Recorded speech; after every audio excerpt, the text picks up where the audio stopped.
किसी ने बड़े कमाल की बात कही है कि अपने जीवन को ऊपर वाले को सौंप दें, क्योंकि आप जीवन भर में जो कर सकते हैं उतना तो वो एक पल में कर सकता है।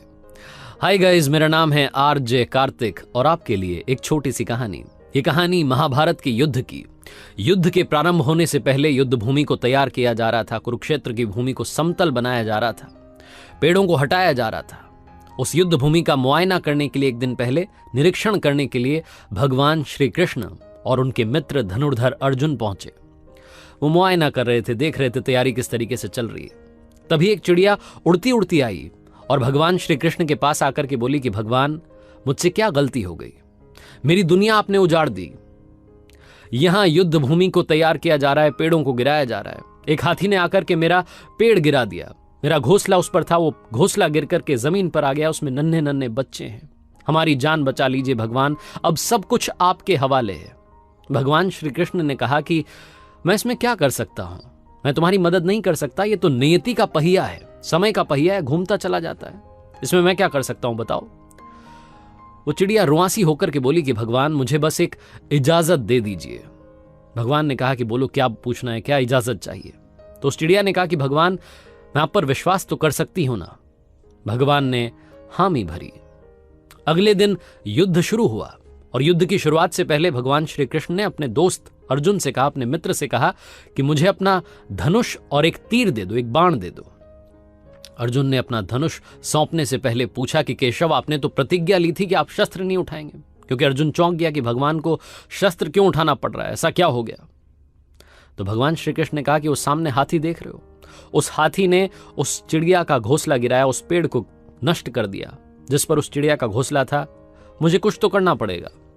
अर्जुन समझ गया। भगवान श्री कृष्ण ने वो धनुष लिया, एक तीर छोड़ा, लेकिन ये क्या, वो तीर जाकर के हाथी को लगा ही नहीं। उसके गले में जो घंटी लटकी थी उस पर जाकर के लगा और वो घंटी नीचे जमीन पर गिर गई। अर्जुन हंसने लगा और कहने लगा कि माधव, आपसे नहीं हो पाया, मुझे मौका दीजिए। 1 मिनट में उस हाथी को नष्ट कर दूंगा, खत्म कर दूंगा। भगवान ने कहा कि नहीं नहीं, हो गया, बस इतना काफी था। अर्जुन ने भी ज्यादा सवाल जवाब नहीं किए। 18 दिन तक युद्ध चला और उसके बाद में जब पांडवों की जीत हुई तो एक बार फिर से उस मैदान को साफ किया जा रहा था, क्योंकि काफी युद्ध के बाद में जो नुकसान हुआ था, बहुत सारा सामान वहां गिरा पड़ा था। साफ सफाई चल रही थी। भगवान श्री कृष्ण एक बार फिर से अपने दोस्त, अपने मित्र अर्जुन के साथ में उसी भूमि का मुआयना करने के लिए निकले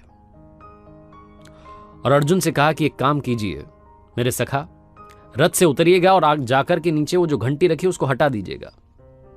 अर्जुन चौंक गया कि हमने युद्ध जीत लिया है, हम इतने महान बन चुके हैं और ये मुझे एक घंटी उठाने के लिए, युद्ध भूमि की साफ सफाई करने के लिए कह रहे हैं। लेकिन जानता था भगवान है, कुछ भी कह सकते हैं। रथ से नीचे उतरा, जाकर के उस घंटी को उठाया, साइड किया और जैसे उस घंटी को उठाया वैसे ही उसके नीचे से नन्हे नन्हे बच्चे चिड़िया के फड़फड़ाते हुए उड़ान भर ली। उन्होंने उड़ गए। अर्जुन की आंखें नम हो गई। उस घंटी के नीचे था वो घोंसला उस चिड़िया का जो मदद मांगने आई थी। 18 दिन के युद्ध में वो चिड़िया और उसके बच्चे सुरक्षित रहे, क्योंकि घंटी वहां पर उनका सुरक्षा कवच बनकर आ चुकी थी। चिड़िया ने शुरुआत में सिर्फ ये कहा था कि क्या भगवान, मैं आप पर विश्वास तो कर सकती हूं ना? और भगवान ने हामी भरी थी। कहानी बहुत छोटी है, लेकिन हमें सिखाती है कि दुनिया में हमारे सामने चाहे जो परिस्थिति आ जाए, एक काम कीजिएगा, अपने जीवन को ऊपर वाले को सौंप दीजिएगा, क्योंकि आप जीवन भर में जितना कर सकते हैं उससे कहीं ज्यादा तो वो एक पल में कर सकता है। आरजे कार्तिक इसीलिए आपसे अक्सर कहता है, हमेशा आपसे कहता हूं कि ऊपर वाले के आशीर्वाद के साथ, अपनी सच्ची मेहनत के साथ और अपनी फैमिली के प्यार के साथ कर दिखाओ कुछ ऐसा कि दुनिया करना चाहे आपके जैसा। याद रखिए, हर सोमवार सुबह 9:30 बजे मेरे सोशल मीडिया हैंडल्स पर देखिए एक नई कहानी।